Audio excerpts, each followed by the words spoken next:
Hey fellow tennis nerds, I hope all is well. Today I'm talking to you from a rainy Sweden. I'm in Stockholm, outside Köping, not so far from my hometown of Västerås, and I'm here with an Arthur Ashe competition one, which belongs to my uncle Lasse.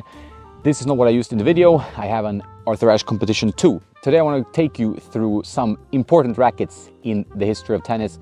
Some rackets will be more of a symbol, some rackets will be the actual iconic model. I took what I could find in my collection. I wanted to give you a little bit of a lowdown across history, what has changed, what has been impactful, and what is happening today. So I hope you enjoy the video. If you do, please click like, subscribe, and all that jazz. You can also join Patreon or become a YouTube member. So if we start with the wooden rackets, I have this Bjorn Borg Bancroft, which is one of my prettiest rackets. It's an absolute dream to play with if you like wooden rackets. A lot of flex, very heavy, and obviously tiny sweet spot. Not as tiny as this one, but we'll get to that. And I do love playing with wooden rackets with that heft you get. It kind of helps you work on your swings as well. But when you play with a wooden racket, you think back to how difficult it is to generate topspin and to play defensive tennis. These are very heavy bats, of course, and you kind of give credit to the legends of the past then and understand that tennis was a kind of a different sport back then in a way they play compared to now with their massive ground strokes and topspin and the evolution of tennis as it is today. But I really encourage you, if you haven't tried playing with a wooden racket in a long time, to give it a go, get kind of a blast from the past, and I think you will have fun. Arrange a tournament with friends and play with wooden rackets. I would love to see kind of the best players in the game today play a tournament with old rackets, wooden rackets, and see how that would work out. A guy like Federer would probably be happy, or Dimitrov, but then you have players with a little bit more extreme techniques that might suffer more from these kind of old rackets where you have to be super precise. Then from wooden rackets we go to this Arthur Ashe racket, the Arthur Ashe competition, which was his signature racket. This is the racket I won Wimbledon with, and you could have bought it. Really. You see, the Ashe Com2 racket I use comes right off the production line. And I don't customize my racket because the Ashe Com2 is just the way I want it, just the way it is. And it has an even smaller sweet spot than the wooden rackets, and I did struggle to especially defend with this one. In the video I'm playing against my father mainly, so he gives me the ball back. I'm not gonna be pushed. My stepfather is a decent veteran player, but he's obviously not gonna put a lot of spin and power on the shots, but a good player to test rackets against. This racket plays very, very pingy in a way, like it plays almost like you're playing with a spoon. And as you can see, it's like a pretty racket. Looks like it could be from some or some kind of old sci-fi movie, and it doesn't play with a lot of forgiveness. You have to hit it in this kind of peanut-sized sweet spot. But on serve, I really enjoyed it more than the wooden racket. I felt like I could get really good whip through on the serve, but on the other shots, the small head size wasn't that easy to use. Still a fun racket to play with. One racket I didn't mention in this video, I didn't have one. I have used these rackets in the past, and I think I've made some older videos. It's the T2000 from Wilson, of Jimmy Connors fame, and that's an icon as well. That's probably the most difficult rackets of them all. It's not really nice to play with either. That he managed to reach such success with that racket is pretty impressive as well, as it is with this one. Then I moved over to the Graphite era, and an icon in the game, the Pro Staff 85, used by Roger Federer, used by Pete Sampras, used by Stefan Edberg, Jim Courier, and other strong players, of course. This is a racket I'm enjoying to use even today, despite the 85 square inch head size, which is non-existent in today's game. But it's just that feeling. It has a crispness to it, but it's still soft. It's just a beautiful blend of attributes. Sampras used it his entire career, led it up at the sides to some crazy swing weight, like 400 or something. And, played, of course, amazing tennis, won 14 Grand Slams. He did say afterwards that he regrets not going to a larger head size like Federer did towards the end of his career to get more on the ball. And you can understand that on defense and certain shots, this racket is not going to be the most forgiving. Federer did the transition to bigger head sizes several times in his career, well, twice really. He went from the 85 to the Pro Staff 90, and in this video I used the K-Factor 90 to illustrate. The Tour 90 is a little bit different than the K-Factor one. Federer used a slightly different drill pattern, and there's more about that in my video about Federer's rackets, that you can learn more about this kind of specifics of his rackets. But this one is beautiful to play with still, the K-Factor one. It had a little bit of a stiffer layup, a bit firmer than the N-code version, which I felt like was tougher to use.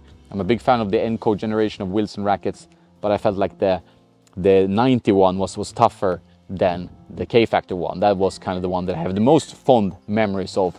The best feel maybe in the first Pro Staff 90, but the K-Factor was the easiest to use, and I still enjoy playing with this racket today. You still get some good power thanks to the stiffness, thanks that you can really whip the head through.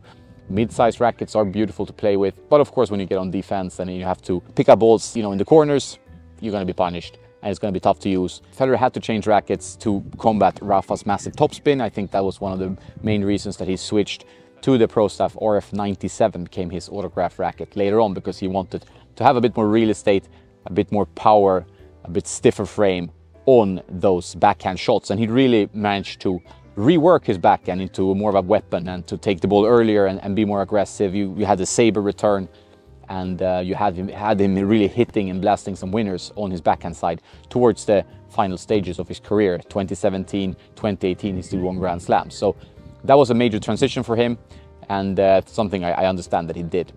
Another icon in the mid-size range is the Head Prestige Classic. It's one of the best feeling rackets, I would argue, of all time. Has that balance, again, like the Pro Staff 85, of a plush feel in the string bed, but also there's some crispness to it. It's not like a wet noodle where you don't get anything on the ball. You can definitely play with this racket still today. It's gonna be demanding. It's gonna have a small head size with little forgiveness for off-center hits. Talked about it on the podcast with Chris Edwards, who recently switched back to this racket after so many years because they reissued it from Head, which I think is a great idea. I love when they reissue old classics. I think there is a target group, although maybe not huge, but people who still want to try these, still want to own these legends, and the reissue plays as nicely as the old one. So a very good racket. Goran Ivanisevic, Marat Safin, and they had great success with this frame. It's something a bit unique playing with a 90 square inch head. It just makes you hit through the ball a bit better, and you can really get the racket head moving, which you can't really with a 100 square inch head size, at least not what I notice. I feel like it feels a bit clunky. I do prefer playing tennis with smaller head sizes. The Prestige Classic, it was used in Pro Stock versions until 2015, 16, 17. I'm not sure exactly of the years. I mean, Robin Haase used it. I think Tobias Kampke used it. But then now it's kind of extinct. I don't see it anymore. And it's also happening now to the next racket in the lineup, the Head Pro Tour 630, which is a 95 square inch racket called Pro Tour 280 in the States. Was reissued as well. A little bit different though than the original, as the Head Pro Tour 2.0. Still a good racket. That's the one that's in the video. Beautiful connection to the ball, beautiful feel, brilliant control racket. Not so much power, of course. 95 square inch, low flex, 1820 pattern. Andy Murray used this in 1619 pattern. He played some great tennis with this one throughout his career. Changed to an EASE 100 for this year, his last year on tour most likely. But overall, his career was built on this racket, the 1619 version, because of course the pros can get whatever they want from the manufacturers, especially if they're high ranking enough. But this was used by Gilles Simon, used by Tommy Haas, Aslan Karatsev, Ilya Ivashka used it for a while, and yeah, so many players, I can't even remember half of them, right? It's such a legendary frame, and I still have 3 pro stocks of this one that I won't sell because I think those are beautiful and iconic rackets and deserve all the praise they can get. Still today, 95 square inch, you don't get a lot on the ball, but it's still fun to play with. I have my stepfather in the video here. He actually switched back from like going to Blade, going to Fury Arma Pro, and getting some more forgiveness. He tries 100 square inches, he doesn't like them. And now he's with the 6195 N-code 1618. And that's where he feels like he enjoys tennis the most. And you know, you can say that, okay, it's not the most forgiving. If you're older, you should use a racket that's a bit more easy to play with. You get a bit more power. But I think you should play with whatever you want, and that makes you have a smile on your face when you play and makes you enjoy tennis and hitting the ball. And if you're not looking to make huge strides in your career, whatever level you're on, why not just play with a racket that makes you have fun, right? So I really encourage people to not worry so much about if the racket is the more forgiving or not. Like if it feels right, you know, stick with it or change to it. You don't need any excuses. We're playing tennis to have fun, right? So that's something to take out from this video. But there's another iconic head racket, which was used by Andre Agassi. Maybe not for that long in his career, although he was sponsored by Head for a while. He was a Prince Graphite oversized user. Used Donné, of course, Pro 1 oversize as well, and this Head Radical Tour oversize racket. The Bumblebee is called by the nerds, and it's a racket that gives you a lot of power. I cannot really, like in this video when I tried all these different rackets, this is the one I struggle the most with because I prefer the smaller head sizes, and this one was kind of tricky to use. I struggle a bit with this racket. Of course, it could have needed a restring. I have Andre Agassi's personal racket in my collection. There's a video about it on the channel. And you can see that this head size helps him to take the ball on the rise and be really aggressive with his ground strokes. He has that margin for error, but still the control that is in these old school rackets is a little bit more of a control response, not so much dampening, not so much happening in the string bed. The string bed is a bit more raw, a bit more easy to read.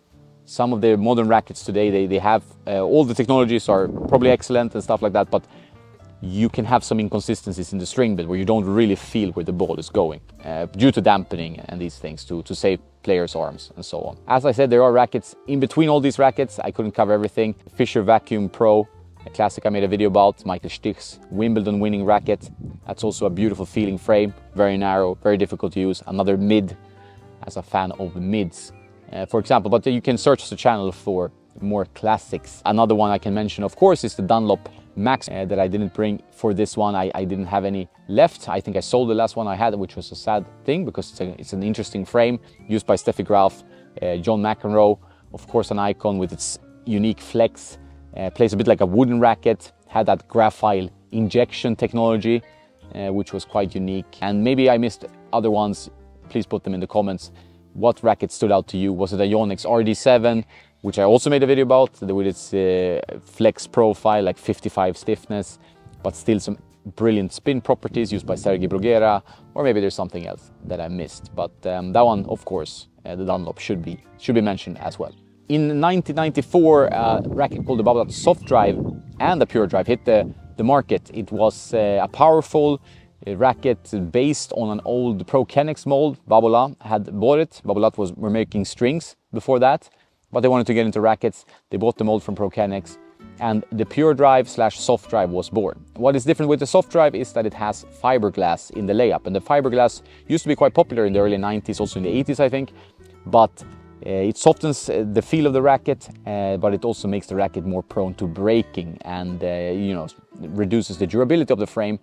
Although I still love the feel of it, I still really think the feel is amazing with fiberglass rackets. And that's the case with the Soft Drive. Has a raw but a little bit softer feel than the Pure Drive, which became a notoriously stiff, firm, powerful racket over the years. The Soft Drive was used all throughout his career by Carlos Moya. I made a video about that racket, his personal frame, which my friend Nicky has in his office. It's crazy swing weight. He has all the weight in the head of the racket, so you can't really balance it on the finger, it falls off. But I was an icon in the game, and a certain Rafa Nadal used the Soft Drive as his junior racket before he switched to the Pure Drive, which became the icon it is, used by so many players on especially the WTA Tour.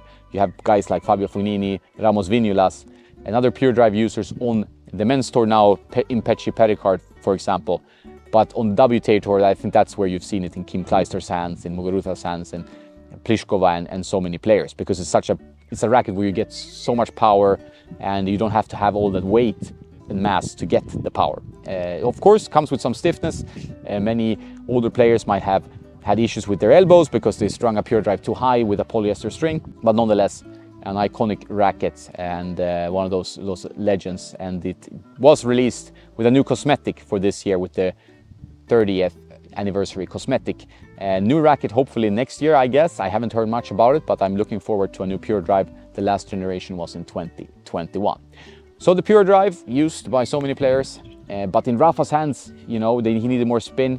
He needed something unique for his very specific game, and they created the Aero Pro Drive, which became the Pure Aero later on when they wanted to kind of make the lines more coherent. And the Aero Pro Drive, maybe the best-selling racket of all time. I don't know, it could be the Blade, could be the Pro Staff, but the Aero Pro Drive is up there. And the first generation, still used by Rafa today, with its denser string pattern, really no dampening, no Cortex, no FSI, no funky names in terms of technology and layups. It's just that raw graphite feel, high stiffness of course, but you get good power and good spin, and now they released his Pure Aero Rafa Origin, which is the most reminiscent of his original frame, of his standard frame, the one he's using, with its insane 370 strung swing weight. Many club players try this racket. I have reviewed it on the channel and they find it to be so much fun to play with. But of course, you have to be a bit careful when you're playing such a heavy log. It has so much weight in the head. Kind of like, it's like Rafa took a page out of his mentor Carlos Moya's frame in a sense, you know, playing with that, all that mass towards the head, getting a lot of power, but adding spin to control the power. But the Pure Aero is an icon, of course. Hey fellow tennis nerds, so the camera died. Well, it didn't actually, it was the battery on the microphones. So here I am with only the iPhone. I just wanted to point out that Novak Djokovic should be mentioned here. Of course, I mentioned all of the greats, some excellent rackets as well in racket history. The reason that Novak is a bit of a special case, besides winning 24 Grand Slams and really breaking records left, right and center, is that he's not really using the racket he's endorsing. It's quite a stretch. In terms of Rafa, it's not really. In terms of Roger, not really. But in Novak's case, sadly, it is a stretch. And I've always felt a little bit weird about that in terms of what Heads has positioned him as. And, you know, they put him as Speed Ambassador. Speed came out in 2009, something like that. Maybe a little bit earlier. And, you know, Novak has been endorsing this racket for a long time. And he's really using like an old radical, like the old liquid metal radical, whether it's the I radical or the TI radical. The layup, I'm not quite sure, but it's definitely a radical. It has a dense string pattern, 95 square inch head. It did open up the string pattern to 1819 thanks to Roman Prokes and Andre Agassi. And he has a slight extended racket now, 27.1 inch, something like that. So it's a little bit different, but it's still very much a radical. And what he's endorsing is a Speed Pro. And you might have seen the new Novak Legend rackets, which is still a Head Speed Pro, which is 100 square inch, completely different head size, 1820, different string pattern, and slightly thicker beam. A bit more power. It's still, you can argue, a little bit of a control racket, but it's definitely not as controlled as Novak's frame, which I do have at home and which I made several videos about, so I don't want to talk too much about that. But there's a reason, you know, that I feel like the radical is an icon and the speed is not quite there yet. But then you have guys like Yannick Sinner now using the Speed Touch MP, and he might make it more of an icon. And so maybe we should, you know, give some love to the speed as well, in terms of Novak being the main ambassador and a guy like Sinner using it. But still feels a bit strange that he's using something so different than a real speed. That's it for this video. I hope you enjoyed it. Please let me know what I missed or what I can improve for future videos. Have a nice day now, and don't forget to play some tennis.